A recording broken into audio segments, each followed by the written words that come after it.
ನಮಸ್ಕಾರ.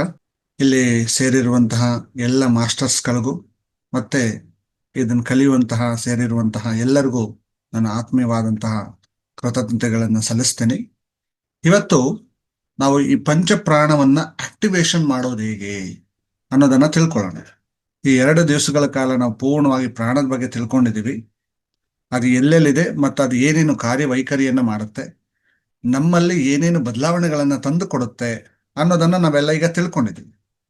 ಆದ್ರೆ ಈಗ ನಾವು ಮಾಡ್ಬೇಕಾಗಿರೋದು ಏನು ಅಂದ್ರೆ ಅದನ್ನ ಜಾಗೃತಿ ಮಾಡುವಂತಹ ಅಭ್ಯಾಸ. ನೋಡಿ, ನಾವೆಲ್ಲರೂ ಒಂದು ಬೆಳಕಿನ ಉಳುವಾಗಿ, ಬೆಳಕಿನ ಲೈಟ್ ಬೀಯಿಂಗ್ ಆಗಿ ನಾವೆಲ್ಲ ಬಂದಿರುವಂಥದ್ದು. ಈ ಬೆಳಕು ಅನ್ನೋದು ಎಲ್ಲಾ ಕಡೆ ಇದೆ. ಆ ಬೆಳಕಿನಲ್ಲಿ ಎಲ್ಲಾ ರೀತಿಯ ಶಕ್ತಿಗಳು ಸಹ ಇದೆ. ಆ ಬೆಳಕು ಅಂದ್ರೆ ಚೈತನ್ಯ, ಬೆಳಕು ಅಂದ್ರೆ ಜೀವಾತ್ಮ, ಬೆಳಕು ಅಂದ್ರೆ ಎಲ್ಲ ಶಕ್ತಿಗಳು ಸೇರಿರುವಂತಹದ್ದು ಅಂತ ನಾವೆಲ್ಲ ತಿಳ್ಕೊಂಡಿದ್ದೀವಿ. ನಮ್ಮೊಳಗೂ ಸಹ ಆ ಬೆಳಕು ಅರಿತಾ ಇದೆ.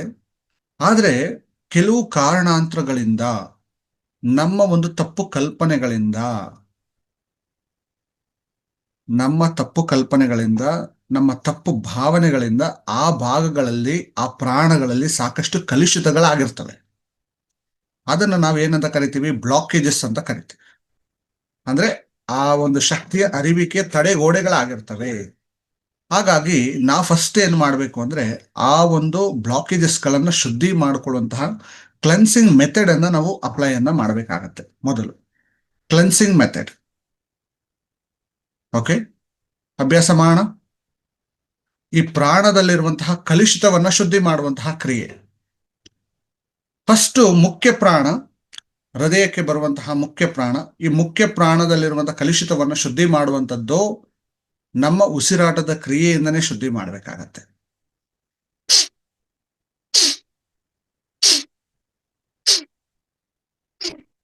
ಉಸಿರನ್ನ ಹೊರಗಡೆ ಹಾಕೋದ್ರ ಕಡೆ ಅಷ್ಟೇ ನೀವು ಫೋಕಸ್ ಮಾಡಿ. ಉಸಿರು ಆಟೋಮೆಟಿಕ್ಲಿ ಒಳಗಡೆ ಹೋಗುತ್ತೆ.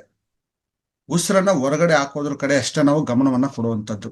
ಈ ಕೈಗಳನ್ನ, ನಿಮ್ ಮೋಸ್ಟ್ಲಿ ಇದು ಕಾಣಿಸ್ತಾ ಇಲ್ಲ ಅನ್ಸುತ್ತೆ, 1 ಸೆಕೆಂಡ್ ಹಾಗೆ ಇರಿ.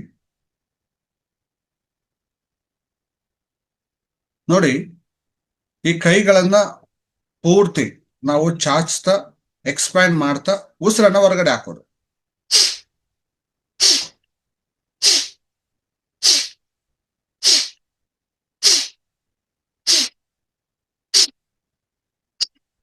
ನೀವು ಕಪಾಲಭಾತಿಯನ್ನ ಮಾಡ್ತಿರಲ್ಲ, ಸೇಮ್ ಅದೇ ರೀತಿಯಲ್ಲೇ ಬರುತ್ತೆ. ಆದ್ರೆ ನಿಮ್ಮ ಪ್ರಜ್ಞೆಯನ್ನ ನಿಮ್ಮ ಹೃದಯದ ಮೇಲೆ ಇಟ್ಟು ಅಭ್ಯಾಸವನ್ನು ಮಾಡಬೇಕು. ಉಸಿರನ್ನ ಹೊರಗಡೆ ಹಾಕೋದ್ರ ಕಡೆ ಅಷ್ಟೇ ನೀವು ಫೋಕಸ್ ಮಾಡಿ. ಓಕೆ,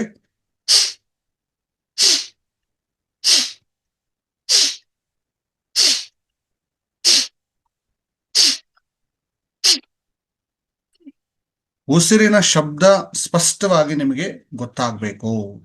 ಉಸಿರಿನ ಶಬ್ದ ಬರ್ಬೇಕಲ್ಲಿ, ಉಸಿರನ್ನ ಹೊರಗಡೆ ಹಾಕುವಂಥದ್ದು. ಆಗ ನೀವು ತಗೊಳ್ಳುವಂತ ಉಸಿರಾಟದಲ್ಲಿರುವಂತಹ ಕಲುಷಿತಗಳೆಲ್ಲ ಶುದ್ಧಿ ಆಗ್ತವೆ. ಇದನ್ನ ಜಸ್ಟ್ 10 ಟೈಮ್ಸ್ ಮಾಡ್ಬೋದು.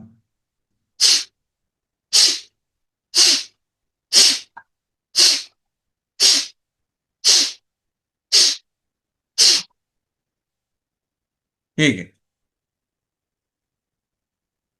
10 ಟೈಮ್ಸ್ ಮಾಡಿ.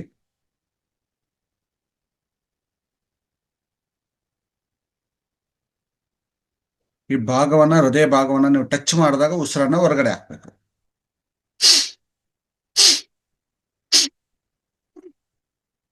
ಹೀಗೆ ಅಭ್ಯಾಸ ಆದಮೇಲೆ ಅಟ್ಲೀಸ್ಟ್ 30 ಸೆಕೆಂಡ್ಸ್ ಕಣ್ಮುಚ್ಚಿ ಧ್ಯಾನ ಸ್ಥಿತಿಯಲ್ಲಿ ಕೂರಬೇಕು. ನಿಮ್ಮ ಶರೀರದಲ್ಲಿ ಏನೇನು ಬದಲಾವಣೆಗಳಾಗ್ತಾ ಇದೆ, ಏನೇನು ವೈಬ್ರೇಷನ್ಸ್ ಆಗ್ತಾ ಇದೆ, ಅದನ್ನ ಗಮನಿಸ್ತಾ ಅಟ್ಲೀಸ್ಟ್ ನಿಮಗೆ ಸಮಯ ಇದ್ದಾಗ 1 ನಿಮಿಷಗಳ ಕಾಲ ಕೂರಬಹುದು. ಸಮಯದ ಅಭಾವ ಇರೋದ್ರಿಂದ ನಾವೊಂದು 30 ಸೆಕೆಂಡ್ಗಳ ಕಾಲ ಕಣ್ಮುಚ್ಚಿ ಆ ಭಾಗದಲ್ಲಿ ಆಗುವಂತಹ ಸೆನ್ಸೇಷನ್ಸ್ ಅನ್ನ ಗಮನಿಸ್ತಾ ಇರೋಣ. ಯಾವುದೇ ಅಭ್ಯಾಸವನ್ನು ಮಾಡಿದಾಗ ಅದನ್ನು ಒಂದಷ್ಟೊತ್ತು ಕಾಲ ಕಣ್ಮುಚ್ಚಿ ಅದನ್ನು ಅನುಭವಿಸ್ಬೇಕು. ಅನುಭವಿಸಿದಾಗ ನಿಮಗೆ ಎಕ್ಸ್ಪೀರಿಯನ್ಷಿಯಲ್ ನಾಲೆಡ್ಜ್ ಅನ್ನೋದು ಬರುತ್ತೆ. ಅನುಭವಾತ್ಮಕ ಆ ಜ್ಞಾನ ಬರುವಂಥದ್ದು ಅಭ್ಯಾಸ ಆದ ನಂತರ ನೀವು ಕಣ್ಮುಚ್ಚಿ ಸ್ವಲ್ಪ ಹೊತ್ತು ಕುತ್ಕೊಂಡಾಗ ಬರುತ್ತೆ.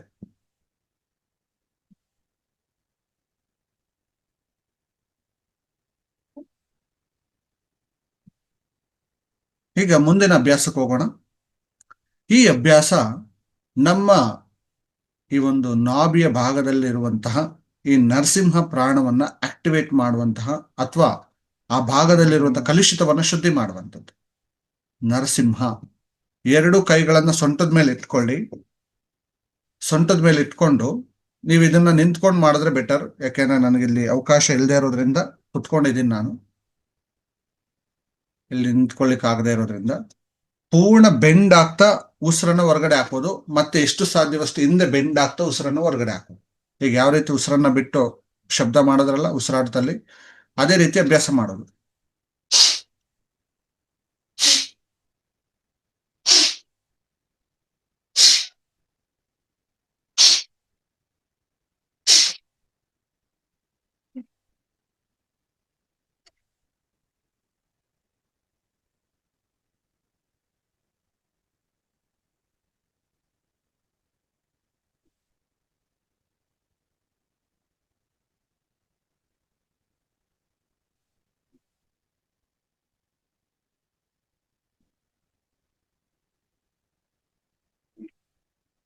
ಮುಂದೆ ಬೆಂಡ್ ಆದಾಗ ಉಸಿರನ್ನ ಹೊರಗಡೆ ಹಾಕೋದು, ಮತ್ತೆ ಹಿಂದೆ ಬೆಂಡ್ ಆದಾಗ ಉಸಿರನ್ನ ಹೊರಗಡೆ ಹಾಕೋದು.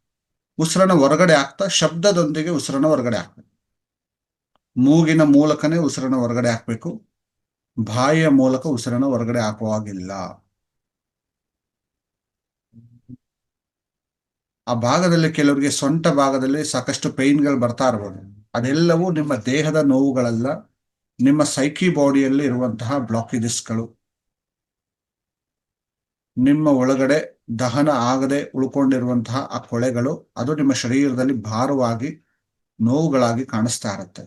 ಈ ಅಭ್ಯಾಸವನ್ನು ಮಾಡ್ತಾ ಮಾಡ್ತಾ ಅವೆಲ್ಲವೂ ಕ್ಲಿಯರ್ ಆಗತ್ತೆ. 10 ಬಾರಿ ಅಭ್ಯಾಸ ಆದ ನಂತರ ಹಾಗೆ ಕಣ್ಮುಚ್ಚಿ ಒಂದು 30 ಸೆಕೆಂಡ್ಗಳ ಕಾಲ ಹಾಗೆ ನಿಂತ್ಕೊಳ್ಳಿ ಅಥವಾ ಕುತ್ಕೊಳ್ಳಿ.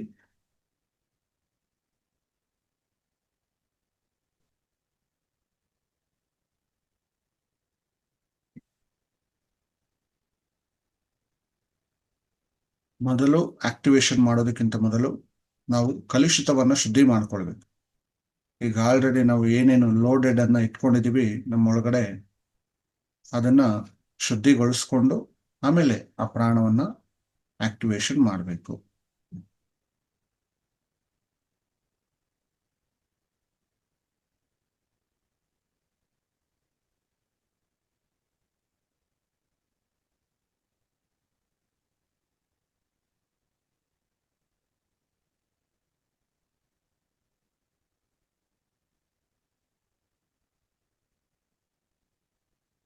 ಈಗ ಮುಂದಿನ ಅಭ್ಯಾಸಕ್ಕೆ ಹೋಗೋಣ.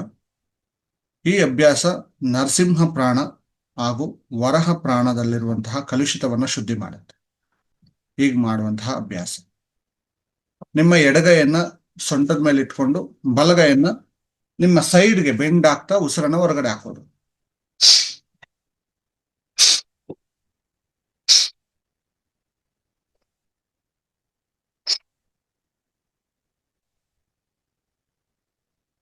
ಈ ಭಾಗದಲ್ಲಿರುವಂತಹ ಎಲ್ಲ ಕಲುಷಿತಗಳು ಶುದ್ಧಿ ಆಗ್ತದೆ. ಪೂರ್ತಿ ಬೆಂಡ್ ಆಗ್ಬೇಕು, ಸೈಡ್ಗೆ ಎಷ್ಟು ಸಾಧ್ಯವಷ್ಟು ಬೆಂಡ್ ಆಗ್ತಾ ಉಸಿರನ್ನ ಹೊರಗಡೆ ಹಾಕಿ. ಆ ಭಾಗದಲ್ಲಿ ಸ್ಟ್ರಕ್ ಆಗಿರುವಂತಹ ಕಲುಷಿತಗಳೆಲ್ಲ ಶುದ್ಧಿ ಆಗ್ತವೆ. ಎಡಗೈನ ಸೊಂಟದ ಮೇಲೆ ಇಟ್ಕೊಳ್ಳೋದು, ಬಲಗೈಯಿಂದ ಬೆಂಡ್ ಆಗ್ತಾ ಉಸಿರನ್ನ ಹೊರಗಡೆ.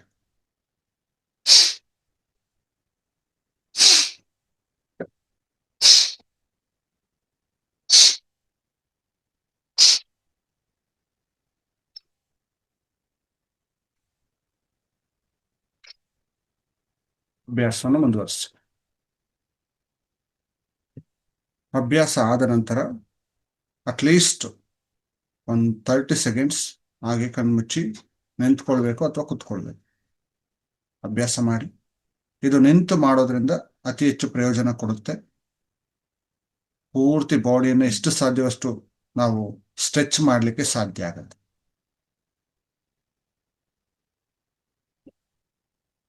ಆರಾಮ ಕಣ್ಮುಚ್ಚಿ ಆ ಭಾಗಗಳಲ್ಲಿ ಆಗ್ತಾ ಇರುವಂತಹ ಕಂಪನ ತರಂಗಗಳನ್ನ ಗಮನಿಸ್ತಾ ಇರಿ.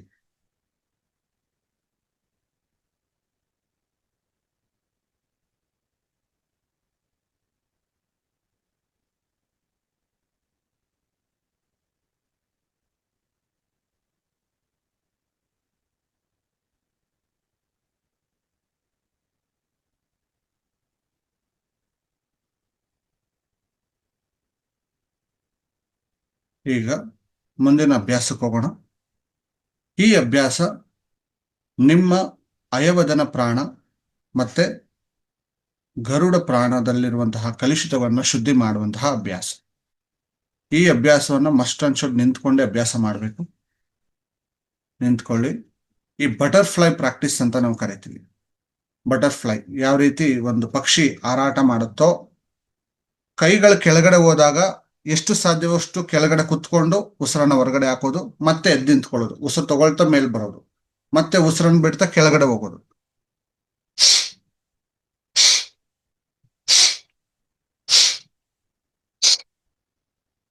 ಕೈಗಳ ಕೆಳಗಡೆ ಹೋದಾಗ ಉಸಿರನ್ನ ಹೊರಗಡೆ ಹಾಕಿ, ಕೈಗಳು ಮೇಲ್ ಬಂದಾಗ ಉಸಿರನ್ನ ತಗೊಳ್ಳುವಂಥದ್ದು. ಸ್ಪೀಡ್ ಆಗಿ ಉಸಿರನ್ನ ಹೊರಗಡೆ ಹಾಕ್ಬೇಕು.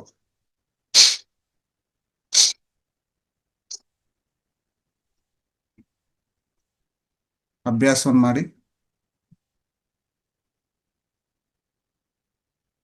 ಸ್ಪೀಡಾಗಿ ಮಾಡಿ. ಇಲ್ಲ, ಸ್ವಲ್ಪ ಕೆಳಗಡೆ ಕುತ್ಕೊಂಡು ಅಭ್ಯಾಸ ಮಾಡ್ಬೇಕು. ಕೆಳಗಡೆ ಬೆಂಡ್ ಆಗ್ಬೇಕು. ಈ ಬಸ್ಗೆ ಹೊಡಿತಾರಲ್ಲ, ಬಸ್ಗೆ ಹೊಡೆಯೋ ರೀತಿ ಬೆಂಡ್ ಆಗ್ಬೇಕು. ಉಸಿರು ಕೆಳಗಡೆ ಬರ್ತಾ ಉಸಿರನ್ನು ಹೊರಗಡೆ ಹಾಕ್ಬೇಕು, ಮತ್ತೆ ಮೇಲೆ ನಿಂತ್ಕೊಳ್ಳುವಾಗ ಉಸಿರನ್ನ ತಗೊಳ್ಳುವಂಥದ್ದು.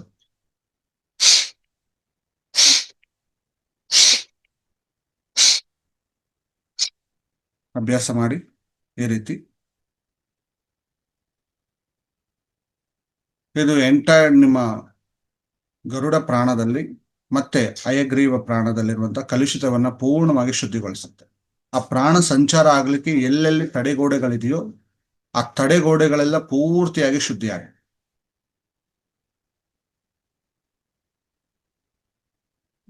ಅಭ್ಯಾಸ ಆದ ನಂತರ ಕಣ್ಮುಚ್ಚಿ ಒಂದು 30 ಸೆಕೆಂಡ್ಗಳ ಕಾಲ ಹಾಗೆ ಕುಳಿತುಕೊಳ್ಳಿ.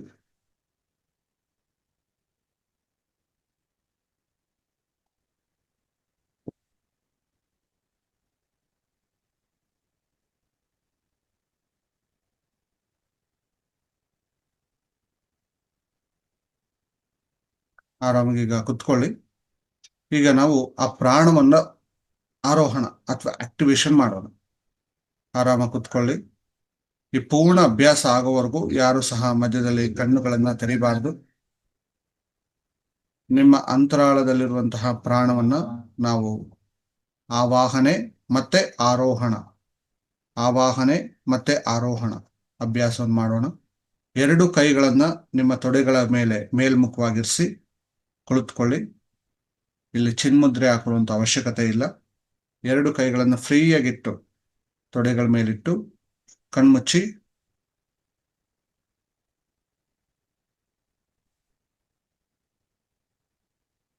ನಿಮ್ಮ ಶರೀರದಲ್ಲಿ ಆಗ್ತಾ ಇರುವಂತಹ ಕಂಪನ ತರಂಗಗಳನ್ನ ಗಮನಿಸ್ತಾ ಇರಿ.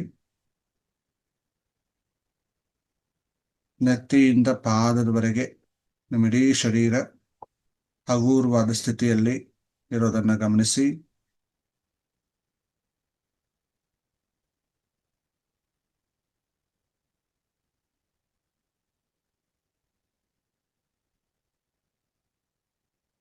ಈಗ ನಾವು 3 ಬಾರಿ ಆವಾಹನೆ ಮತ್ತೆ 3 ಬಾರಿ ಆರೋಹಣ ಅಭ್ಯಾಸವನ್ನು ಮಾಡೋಣ.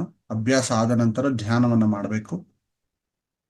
ಫಸ್ಟ್ ನಿಮ್ಮ ಗಮನವನ್ನ ಹೃದಯದ ಮೇಲೆ ತಗೊಂಡು ಬನ್ನಿ. ಕಣ್ಮುಚ್ಚಿರ್ಬೇಕು.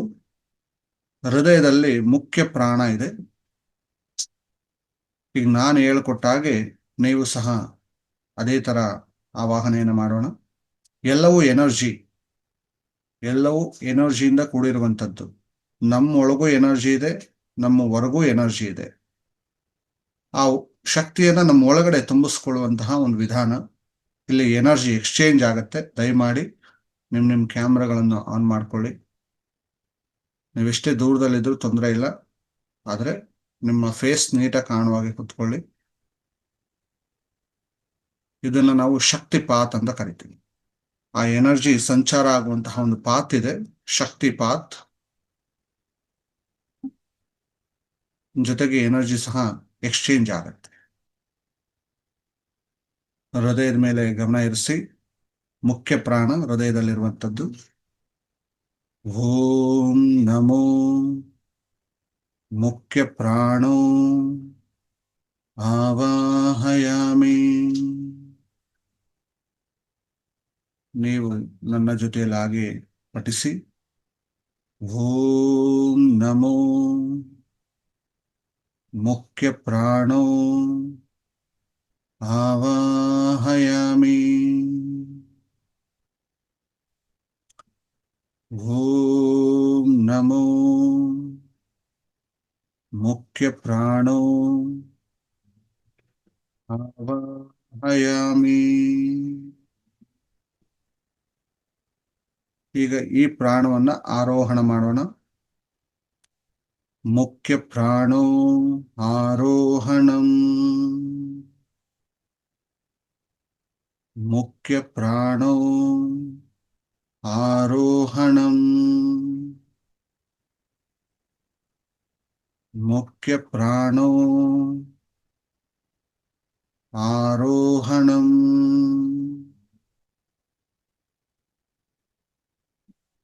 ನಿಮ್ಮ ಶರೀರದಲ್ಲಾಗುವ ಕಂಪನ ತರಂಗಗಳನ್ನ ಗಮನಿಸ್ತಾ ಇರಿ. ಈಗ ಎರಡನೇ ಪ್ರಾಣ ವರಹ ಪ್ರಾಣ ನಮ್ಮ ಜನನೇಂದ್ರಿಯ ಭಾಗದಲ್ಲಿದೆ. ಮಲಮೂತ್ರ ವಿಸರ್ಜನೆ ಮಾಡುವಂತಹ ಭಾಗದಲ್ಲಿದೆ. ಆ ಭಾಗವನ್ನು ಗಮನಿಸಿ. ನಿಮ್ಮ ಮನಸ್ಸನ್ನ ಆ ಭಾಗದ ಮೇಲೆ ಕೇಂದ್ರೀಕರಿಸಿ. ಈಗ ನಾವು ವರಹ ಪ್ರಾಣವನ್ನ ಆವಾಹನೆ ಮತ್ತೆ ಆರೋಹಣ ಮಾಡೋಣ. ಓಂ ನಮೋ ವರಹ ಪ್ರಾಣೋ ಆವಾಹಯಾಮಿ.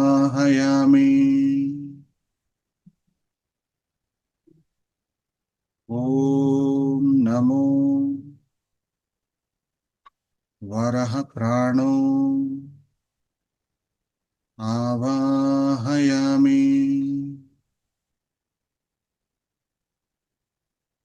ಓಂ ನಮೋ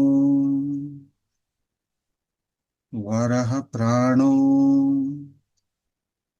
ಆವಾಹಯಾಮಿ. ಈಗ ಈ ಪ್ರಾಣವನ್ನು ನಾವು ಆರೋಹಣ ಮಾಡೋಣ. ವರಹ ಪ್ರಾಣೋ ಆರೋಹಣಂ. ಆರೋಹಣ ಅಂದ್ರೆ ಜಾಗೃತಂ ಅಂತ, ಜಾಗೃತವಾಗ್ಲಿ ಅಂತ. ವರಹ ಪ್ರಾಣೋ ಆರೋಹಣಂ. ವರಹ ಪ್ರಾಣೋ ಆರೋಹಣಂ.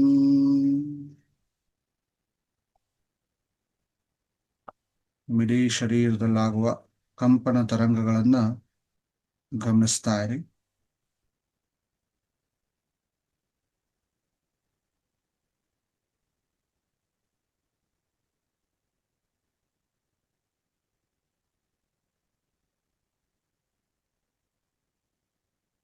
ಈ ಧ್ಯಾನ ಪೂರ್ಣ ಆಗುವವರೆಗೂ ಯಾರು ಸಹ ಕಣ್ಣುಗಳನ್ನು ತೆರಿಬೇಡಿ. ಈಗ ಮೂರನೇ ಪ್ರಾಣ ನರಸಿಂಹನ ಪ್ರಾಣ. ಈ ಪ್ರಾಣ ನಮ್ಮ ನಾಭಿಯ ಭಾಗದಲ್ಲಿದೆ. ನಾಭಿಯಲ್ಲಿ ಹೊಕ್ಕಳಿನ ಮಧ್ಯಭಾಗ. ಆ ಭಾಗದ ಮೇಲೆ ಗಮನವನ್ನು ಕೇಂದ್ರೀಕರಿಸಿ.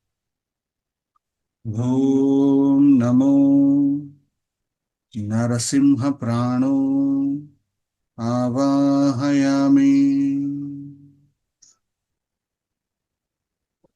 ಓಂ ನಮೋ ನರಸಿಂಹ ಪ್ರಾಣೋ ಆವಾಹಯಾಮಿ.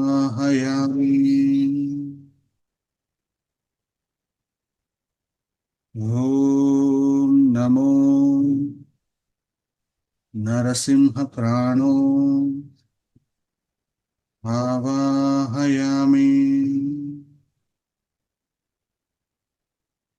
ನರಸಿಂಹ ಪ್ರಾಣೋ ಆರೋಹಣಂ.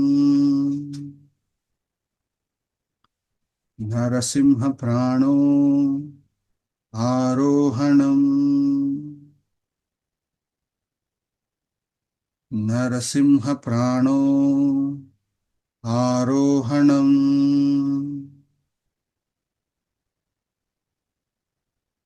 ಇಡೀ ಶರೀರವನ್ನು ಗಮನಿಸ್ತಾ ಇರಿ. ನಿಮ್ಮ ಶರೀರದಲ್ಲಾಗುವ ಕಂಪನ ತರಂಗಗಳನ್ನು ಗಮನಿಸ್ತಾ ಇರಿ.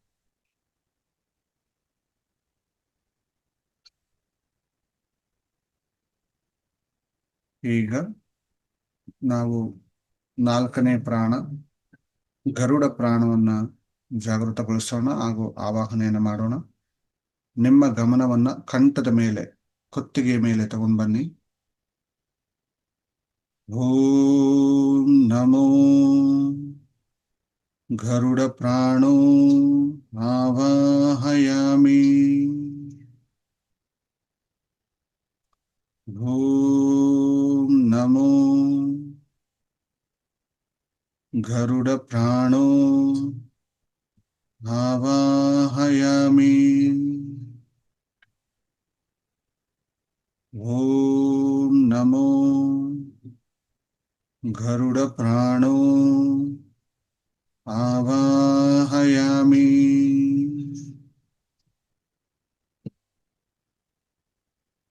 ಈ ಪ್ರಾಣವನ್ನ ಆರೋಹಣ ಮಾಡೋಣ. ಗರುಡ ಪ್ರಾಣೋ ಆರೋಹಣಂ. ಗರುಡ ಪ್ರಾಣೋ ಆರೋಹಣಂ. ಗರುಡ ಪ್ರಾಣೋ ಆರೋಹಣಂ.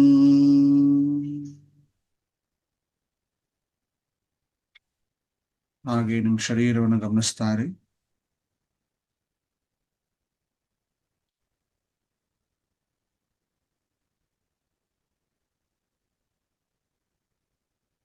ಈಗ 5ನೇ ಪ್ರಾಣ ಹಯಗ್ರೀವ ಪ್ರಾಣ. ಇದು ನಮ್ಮ ಒಕ್ಕಳಿನ 2 ಇಂಚ್ ಕೆಳಭಾಗದಲ್ಲಿದೆ. ಈ ಪ್ರಾಣ ಆ ಭಾಗದ ಮೇಲೆ, ಹೊಟ್ಟೆಯ ಭಾಗದ ಮೇಲೆ ಗಮನವನ್ನು ಇರಿಸಿ. ಓಂ ನಮೋ ಹಯವದನ ಪ್ರಾಣೋ ಆವಾಹಯಾಮಿ. ಓಂ ನಮೋ ಹಯವದನ ಪ್ರಾಣೋ ಆವಾಹಯಾಮಿ. ಓಂ ನಮೋ ಹಯವದನ ಪ್ರಾಣೋ ಆವಾಹಯಾಮಿ. ಈಗ ಪ್ರಾಣವನ್ನ ಆರೋಹಣ ಮಾಡೋಣ. ಹಯವದನ ಪ್ರಾಣೋ ಆರೋಹಣಂ. ಹಯವದನ ಪ್ರಾಣೋ ಆರೋಹಣಂ. ಹಯವದನ ಪ್ರಾಣೋ ಆರೋಹಣಂ. ಈಗ ಧ್ಯಾನ ಸ್ಥಿತಿಯಲ್ಲಿ ನಾವೆಲ್ಲ ಕುತ್ಕೊಳ್ಳೋಣ. ನಿಮ್ಮ ಕಣ್ಣುಗಳು ಮುಚ್ಚೇ ಇರಲಿ. ಈಗ ನಾನು ಹೆಸರಿಸುವಂತಹ ನಿಮ್ಮ ಶರೀರದ ಪ್ರತಿಯೊಂದು ಭಾಗವನ್ನು ಸೂಕ್ಷ್ಮವಾಗಿ ಗಮನಿಸ್ತಾ ಆ ಭಾಗವನ್ನು ವಿಶ್ರಾಂತಿಗೊಳಿಸಿ. ಈ ಎನರ್ಜಿ ನಿಮ್ಮ ದೇಹದ ಕಣಕಣಗಳಲ್ಲೂ, ಅಣುಗಳಲ್ಲೂ, ನರನಾಡಿಗಳಲ್ಲೂ ಸಂಚಾರ ಆಗುತ್ತೆ. ನಾನು ನಿಮ್ಮ ಶರೀರದ ಪ್ರತಿಯೊಂದು ಭಾಗವನ್ನ ಹೆಸರನ್ನ ಹೇಳ್ತಾ ಹೋಗ್ತೀನಿ. ನೀವು ಮನಸ್ಸಿನ ಕಣ್ಣಿನಿಂದ ಆ ಭಾಗವನ್ನ ಗಮನಿಸ್ತಾ ಆ ಭಾಗವನ್ನು ವಿಶ್ರಾಂತಿಗೊಳಿಸಿ. ಮೊದಲಿಗೆ ನಿಮ್ಮ ಬಲಪಾದವನ್ನು ಗಮನಿಸಿ. ಬಲಪಾದದ ಮೇಲೆ ಗಮನವನ್ನು ಇರಿಸಿ. ಬಲ ಹಿಮ್ಮಡಿ, ಬಲ ಕಾಲು ಕಂಬ, ಮೇನಕಂಡ, ಬಲ ಮಂಡಿ, ಮಂಡಿಯ ಚಿಪ್ಪು, ಬಲ ತೊಡೆ, ಬಲ ರುಷ್ಟ, ಸೊಂಟ, ಬಲ ಪಕ್ಕೆಲುಬು, ಹೊಟ್ಟೆಯ ಬಲಭಾಗ, ಬಲ ಕಂಕುಳು, ಎದೆಯ ಬಲಭಾಗ, ಬಲಭುಜ, ಬಲ ತೋಳು, ಮೊಣಕೈ, ಮುಂಗೈ, ಅಂಗೈ, ಬಲ ಹಸ್ತ, ಬಲ ಕೈಯ ಹೆಬ್ಬೆರಳು, ತೋರು ಬೆರಳು, ಮಧ್ಯದ ಬೆರಳು, ನಾಲ್ಕನೇ ಬೆರಳು, ಕಿರು ಬೆರಳು, ಬಲ ಕುತ್ತಿಗೆ, ಗಲ್ಲ, ಬಲದವಡೆ, ಬಲ ಕೆನ್ನೆ, ಬಲ ತುಟಿ, ಬಲ ಮೂಗಿನ ಹೊಳ್ಳೆ, ಬಲಗಣ್ಣು, ಬಲಗಣ್ಣಿನ ಹುಬ್ಬು, ಹಣೆ, ಬಲಭಾಗದ ಕಿವಿ, ತಲೆಯ ಸಂಪೂರ್ಣ ಬಲಭಾಗ ವಿಶ್ರಾಂತಿ ಹೊಂದುತ್ತಾ ಇರೋದನ್ನ, ಎನರ್ಜಿ ಫ್ಲೋ ಆಗ್ತಾ ಇರೋದನ್ನ ಹಾಗೆ ಗಮನಿಸಿ ಹಾಗೂ ಅನುಭವಿಸಿ.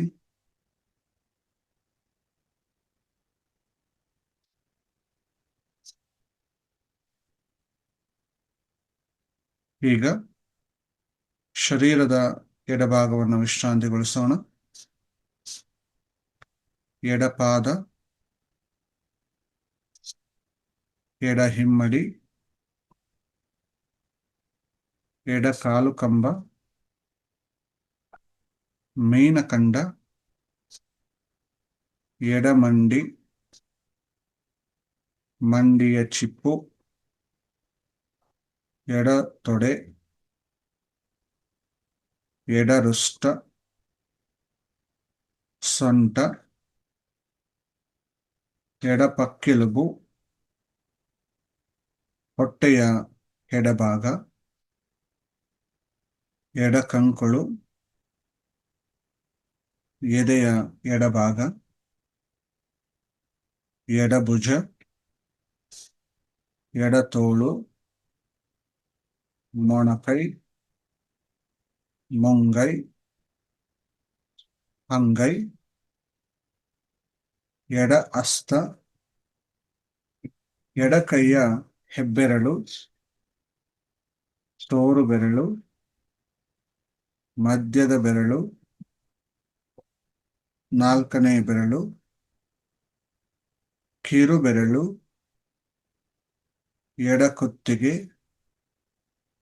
ಗಲ್ಲ, ಎಡದವಡೆ, ಎಡ ಕೆನ್ನೆ, ಎಡ ತುಟಿ, ಎಡ ಮೂಗಿನ ಹೊಳ್ಳೆ, ಎಡಗಣ್ಣು, ಎಡಗಣ್ಣಿನ ಹುಬ್ಬು, ಹಣೆ, ಎಡಭಾಗದ ಕಿವಿ, ತಲೆಯ ಸಂಪೂರ್ಣ ಎಡಭಾಗ ವಿಶ್ರಾಂತಿ ಹೊಂದುತ್ತಾ ಇರೋದನ್ನ, ಎನರ್ಜಿ ಫ್ಲೋ ಆಗ್ತಾ ಇರೋದನ್ನ ಹಾಗೆಯೇ ಗಮನಿಸಿ, ಅರಿವಿನಿಂದ ಗಮನಿಸಿ. ಈಗ ಶರೀರದ ಹಿಂಭಾಗವಾದ ರುಷ್ಟ, ಕೆಳಬೆನ್ನು, ಮಧ್ಯದ ಬೆನ್ನು, ಭುಜದ ಕೀಲುಗಳು, ಬೆನ್ನು ಮೂಳೆ, ಕುತ್ತಿಗೆ, ಕಂಠ, ತಲೆಯ ಹಿಂಭಾಗ ವಿಶ್ರಾಂತಿ ಹೊಂದುತ್ತಾ ಇರೋದನ್ನ ಹಾಗೆಯೇ ಗಮನಿಸಿ.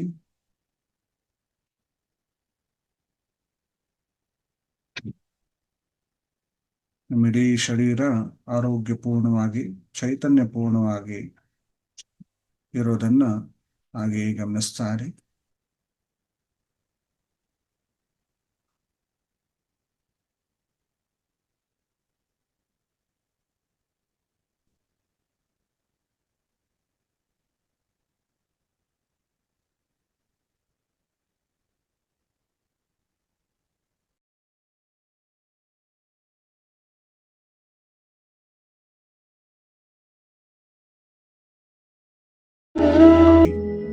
ಕಣ್ಣುಗಳ ಮೇಲೆ ವಿಶಾಲವಾಗಿ, ಆನಂದವಾಗಿ ಕಣ್ಣುಗಳನ್ನ ತೆರೀತಾ ವಾಪಸ್ ಬನ್ನಿ.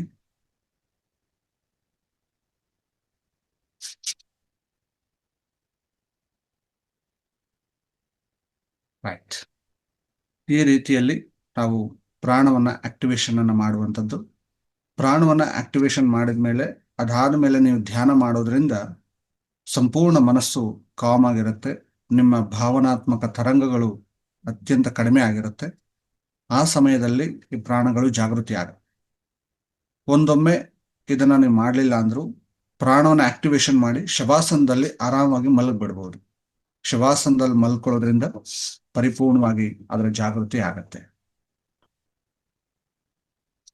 ಈ ಒಂದು ಅವಕಾಶಗಳನ್ನ ಕೊಟ್ಟಿರುವಂತಹ ಆ ಎಲ್ಲರಿಗೂ ನಾನು ಹೃತ್ಪೂರ್ವಕವಾದಂತಹ ಧನ್ಯವಾದ ಅರ್ಪಿಸ್ತೇನೆ. ನಿಮ್ಮಲ್ಲಿ ಏನೇ ಡೌಟ್ಸ್ಗಳಿದ್ರು, ನಿಮ್ಮ ಅನಿಸಿಕೆಗಳಿದ್ರು ತಿಳಿಸ್ಬೋದು. ಹಾಗೆ ಥ್ಯಾಂಕ್ ಯು ಸರ್. ಹೃತ್ಪೂರ್ವಕ ಧನ್ಯವಾದಗಳು. ಸೊ ಅದ್ಭುತವಾದ ರೀತಿಯಲ್ಲಿ ಆವಾಹನ ಮತ್ತು ಆರೋಹಣ ಎರಡನ್ನು ತಿಳಿಸ್ಕೊಟ್ಟಿದ್ದಾರೆ. ಎಲ್ಲ ಪ್ರಾಣಗಳಿಗೆ ಸಂಬಂಧಿತ ತುಂಬಾ ಚೆನ್ನಾಗಿದೆ. ಇದನ್ನು ಅಭ್ಯಾಸ ಮಾಡ್ತಾ ಹೋದ್ರೆ ಪ್ರತಿನಿತ್ಯ ಸೊ ಖಂಡಿತ ಎಲ್ಲ ಪ್ರಾಣಗಳನ್ನು ನಾವು ಜಾಗೃತಿಗೊಳಿಸ್ಕೊಂಡು ನಮ್ಮ ಆರೋಗ್ಯವನ್ನು ಕಾಪಾಡ್ಕೋಬಹುದು, ಆನಂದವಾಗಿ ಜೀವನ ಮಾಡ್ಬೋದು. ಸೊ ತುಂಬಾ ಅದ್ಭುತ ರೀತಿಯಲ್ಲಿ ಪ್ರಾಯೋಗಪೂರ್ವಕವಾಗಿ ಇವತ್ತು ತಿಳಿಸ್ಕೊಟ್ಟಿದ್ದಕ್ಕೂ ತಮಗೂ ಅನೇಕ ಧನ್ಯವಾದ sir. Thank you. Thank you. Thank you. Thank you. ನೀವು ಪ್ರಾಬ್ಲಮ್ಸ್ ಗಳನ್ನ ಬರೆದಿಟ್ಕೊಂಡು ಯಾವ ಪ್ರಾಣ ನಿಮ್ಮಲ್ಲಿ ಲಾಕ್ ಆಗಿದೆ ಅಂತ ನಿಮಗೆ ಗೊತ್ತಾಗತ್ತೆ. ಆ ಪ್ರಾಣವನ್ನ ಜಾಸ್ತಿ ಆವಾಹನ ಮತ್ತೆ ಆರೋಹಣ ಮಾಡಬೇಕು. ಆ ಪ್ರಾಣವನ್ನ ಸಪೋಸ್ ಯಾರಿಗೆ ಆರೋಗ್ಯದಲ್ಲಿ ಅತ್ಯಂತ ಸಮಸ್ಯೆಗಳಿದೆ, ಆರೋಗ್ಯದ ತೊಂದರೆಗಳಿದೆ, ಅಂಥವ್ರು ಹೆಚ್ಚು ಈ ವರಹ ಪ್ರಾಣವನ್ನ ಜಾಗೃತಪಡಿಸ್ಬೇಕು. ವರಹ ಪ್ರಾಣ ಆವಾಹಯಾಮಿ. ಯಾಕೆ ಅಂದ್ರೆ ಒಂದು ದೀಪದ ರೀತಿಯಲ್ಲಿ ಇರ್ತದೆ. ಈಗ ದೀಪ ಉರಿತಾ ಇರುತ್ತೆ, ಆ ದೀಪ ಕೆಟ್ಟೋದ್ರೆ ಅಥವಾ ಅದೊಂದು ಆಫ್ ಆದ್ರೆ ನಾವೇನ್ ಮಾಡ್ತೀವಿ ಹೇಳಿ, ಇನ್ನೊಂದು ದೀಪದಿಂದ ಅದನ್ನ ಮತ್ತೆ ಹಚ್ತೀವಿ. ಹಾಗೆ ನಮ್ಮೊಳಗಡೆ ಪ್ರಾಣ ಇದೆ, ನಮ್ಮ ಹೊರಗೂ ಪ್ರಾಣ ಇದೆ, ಅನಂತವಾದ ಚೈತನ್ಯ ಇದೆ.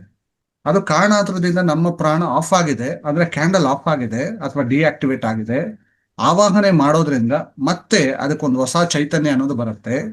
ಅದನ್ನ ಕನೆಕ್ಟ್ ಮಾಡ್ಕೊಂಡು ಅದನ್ನ ಆರೋಹಣ ಮಾಡೋದ್ರಿಂದ ನಮ್ಮೊಳಗೆ ಪ್ರಾಣಗಳು ಪ್ರಜ್ವಲಿಸ್ತವೆ.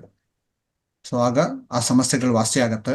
ಯಾರಿಗೆ ಜೀವನದ ಸಮಸ್ಯೆಗಳನ್ನ ಫೇಸ್ ಮಾಡುವಂತಹ ಎಬಿಲಿಟಿ ಕಡಿಮೆ ಇದೆ, ಸಮಸ್ಯೆಗಳು ನೋಡಿದ ತಕ್ಷಣ ಪಾಲಾಯನ ಆಗೋ ಜಾಸ್ತಿ. ಕೆಲವು ಅಂದ್ರೆ ಸಮಸ್ಯೆಗಳನ್ನ ಫೇಸ್ ಮಾಡುವಂತ ಎಬಿಲಿಟಿ ಯಾರಿಗಿಲ್ಲ, ಅವರು ಅತಿ ಹೆಚ್ಚು ನರಸಿಂಹ ಪ್ರಾಣವನ್ನ ಆಕ್ಟಿವೇಶನ್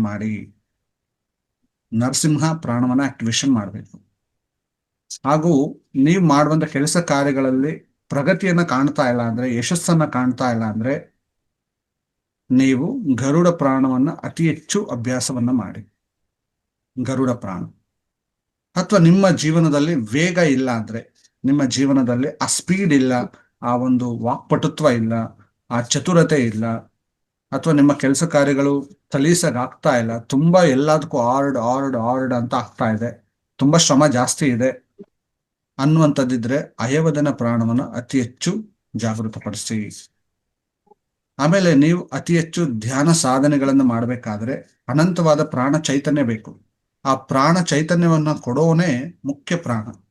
ಆ ಮುಖ್ಯ ಪ್ರಾಣವನ್ನ ನೀವು ಜಾಸ್ತಿ ಅಭ್ಯಾಸ ಮಾಡೋದ್ರಿಂದ ಅತ್ಯದ್ಭುತವಾದಂತಹ ಧ್ಯಾನವನ್ನ ನೀವು ಅನುಭವಿಸ್ಲಿಕ್ಕೆ ಸಾಧ್ಯ ಆಗತ್ತೆ. ನಿಮ್ಮಲ್ಲಿ ಈ ಆಲೋಚನೆಗಳು ಪೂರ್ಣ ಶೂನ್ಯ ಸ್ಥಿತಿಯಲ್ಲಿ ನೀವು ಹೋಗ್ಲಿಕ್ಕೆ ಸಾಧ್ಯ. ಪೂರ್ಣ ಶೂನ್ಯ ಆಗುತ್ತೆ ನಿಮ್ಮ ಆಲೋಚನೆಗಳು. ಯಾವಾಗ ನಮ್ಮ ಆಲೋಚನೆಗಳು ಶೂನ್ಯ ಆಗುತ್ತೋ ಆ ಸಮಾಧಿ ಸ್ಥಿತಿಯನ್ನ ಪ್ರಜ್ಞಾಪೂರ್ವಕವಾಗಿ ಅನುಭವಿಸ್ಲಿಕ್ಕೆ ಸಾಧ್ಯ ಆಗತ್ತೆ. ಅದಕ್ಕೆ ಹೆಚ್ಚು ಅಭ್ಯಾಸಗಳು ಬೇಕು. ಒಂದೇ ದಿವಸಕ್ಕೆ 2 ದಿವಸಕ್ಕೆ ಆಗುವಂಥದ್ದಲ್ಲ. ಅಭ್ಯಾಸವನ್ನು ಮಾಡ್ತಾ ಮಾಡ್ತಾ ಆ ಒಂದು ಎಬಿಲಿಟಿ ನಮಗೆ ಪ್ರಾಪ್ತಿ ಆಗತ್ತೆ. Thank you.